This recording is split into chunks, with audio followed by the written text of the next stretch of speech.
Le livre de la méditation et de la vie, Krishnamurti, 27 février.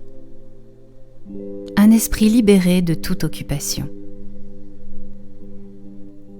L'esprit peut-il être libéré du passé, libéré de toute pensée, et non des bonnes ou des mauvaises pensées? Comment le savoir? Je ne peux le découvrir qu'en regardant ce à quoi mon esprit est occupé. Si c'est le bien ou le mal qui occupe mon esprit, alors c'est qu'il ne s'intéresse qu'au passé, que seul le passé l'occupe. Il n'est pas libéré de ce passé. Il est donc essentiel de découvrir comment s'occupe l'esprit. Si notre esprit est occupé, c'est toujours par le passé, car notre conscience tout entière n'est autre que le passé.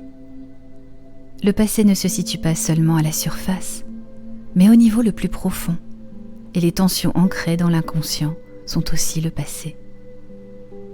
L'esprit peut-il se délivrer de toute occupation? Autrement dit, l'esprit peut-il rester totalement inoccupé et laisser défiler les souvenirs et les pensées, bonnes et mauvaises, sans rien choisir? Qu'une seule pensée, bonne ou mauvaise, occupe l'esprit et il s'investit instantanément dans le passé. Si vous écoutez vraiment, pas seulement au niveau des mots, mais d'une manière vraiment profonde, alors vous verrez qu'il est une stabilité qui ne relève point de l'esprit et qui est la libération de tout ce qui touche au passé.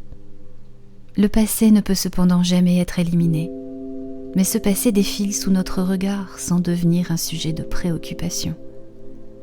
L'esprit, plutôt que de choisir, est donc libre d'observer.